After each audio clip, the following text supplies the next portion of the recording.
Okay, this is going to be the third part to the story about my dad. Um, but what I was saying was that Christmas is going to be really hard. My family and I started a new tradition that we started last Christmas of Secret Santa. With just the economy and everything, it's really hard to get each person a gift because I would do like 50 per person pretty much, like in my family, and I can't afford to do that anymore, and neither can everybody. So we're doing Secret Santa, so um, a bunch of people in my family, like, will put our names and a list of items, like, around Thanksgiving of ideas in a hat, and then they all pick it. And then the limit is $50. So instead of spending $50 on like 10 different people, or whatever, spend 50 on just one person. And last year I had my dad for Secret Santa, and he had me. And this year's gonna be really hard because he had already had gifts on my way for his person, and I know that my mom had picked it up. And then I know that my brother-in-law has my dad, so it's gonna be really hard this year, like, when it comes to that. I know there's gonna be a lot of tears shed.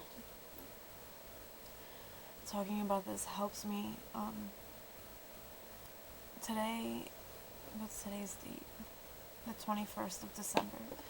I've been out of work since, I left on the 3rd, so I've been on a leave of absence that long, and tomorrow's my first day back to work. I don't even know, like, how to deal with this, because, like, I was close to him. And, I don't know, I feel depressed sometimes. Like, I find that if I'm alone, I sit there and think about it, and, I blame myself for things I wish I should have done. Like, I beat myself up because I wish I would have told him that I loved him more. Or just things of that nature. Like, I know he knew. Like, everybody can tell me, like, he knows you love you. Like, that you love him and he loves you. But, like, I still can't help but feel horrible about it. Because, like, he was young. Like, he was 54. And, like, it wasn't expected. But basically, I didn't really say in other videos, like, what happened, but the gist of what it was he had diarrhea and was throwing up. There was blood in his stool. He went to the hospital. He ended up having to go in for surgery because he had bowel obstruction. So his small and large intestines were all busted up. So they went and removed a huge majority of it. And if he survived it, he would have had to live off of those bags for the rest of his life for his stool. From what I understood from it, or at least a portion of his life, until they could go in and fix things. I'm not sure. And then with all of that, he had, I guess, something with his blood. I guess with everything, his blood was kind of poisoned in a way. His blood was infected because of the obstruction and everything, and it going throughout his body. His blood was poisoned by it. And also, he had a tumor the size of a football. His doctor, in all the years of practice that he's had, has never seen a hernia that large. So maybe part of why my dad passed was his pride, because he knew about the hernia and that it was there, and he didn't go and fix it.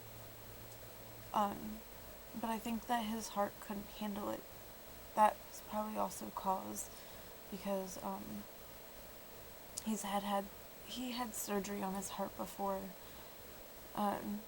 He's had, what was it called, congestive heart failure.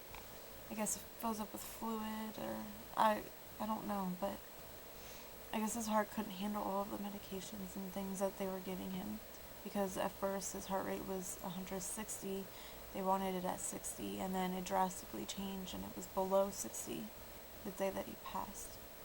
But I personally don't think that anybody should ever have to see their loved one take the last few breaths of their life. Like, it was very traumatizing. I can't help but constantly think about it. And I don't even know, like, how to deal with it. People say, you know, pray, talk to him, keep things that remind you of him. Well, this reminds me of him. Let me see where I'm at in time for my story. I can quick squeeze the story in. My brother gave this to him while he was in the hospital, and I don't know if he was aware that he had it, but he held it close to him while he was in the hospital bed. And my brother, when he passed away, said, "You can have this. This is because I really don't have anything. I don't have many pictures of him. Like, this is what helps me feel better, I guess." So he let me have this, and like for the first few nights I slept with it. I kept it like really like close to my chest, and in the morning it would be like at the foot end of my bed. And then the one night, this has gone on a few nights, and it ended up being elsewhere in the morning. But the one night I took my friend's suggestion and I talked to him, and I told him about the dog and that my brother gave it to me and that it was his. So then for the next few nights I noticed that when I woke up, it was still firmly pressed against my chest, like wrapped in my arm, and I move around a lot in my sleep. And I thought it was a huge part of me like wants to believe that it was my dad and that he was there and that he heard me, but it could have been because I was conscious of it. But I like to believe that he is here and that he listened to everything that I had to say. I'm just so angry and I'm still in shock. Like, he was young, and it's just hard to deal with because like I didn't have any way of like preparing myself for it. Like, he got sick like any other person, and he went in, and just one complication after the other, like his body couldn't handle it. And with everything, like with his blood getting infected, it was actually starting to affect his kidneys, and his kidneys were shutting down as well. So if he were to have survived it, he probably would have had to live off of that stuff for his urine, off of his bags. And it just sucks. Like, he was so young, and he's a huge NASCAR fan. Like, he went to the races every year, and he was already set to go again this year. So my mom's gonna go for him instead with my brother-in-law, and they're hoping that his favorite driver can kind of like go around the track with his ashes or something. Like, I really would love that for my dad, because like he was a huge fan.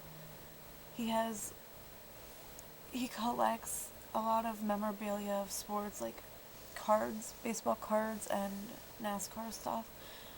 With his sports cards, like he was trying to open up a business. My mom checked the count, and it was about like 355,000 cards. That's a lot. But I just wish my dad was here for the holidays. And I mean, I don't really know how to deal with all this, but I have to go back to work, and I guess I'm just taking it one day at a time. But thanks for listening. Alright, bye.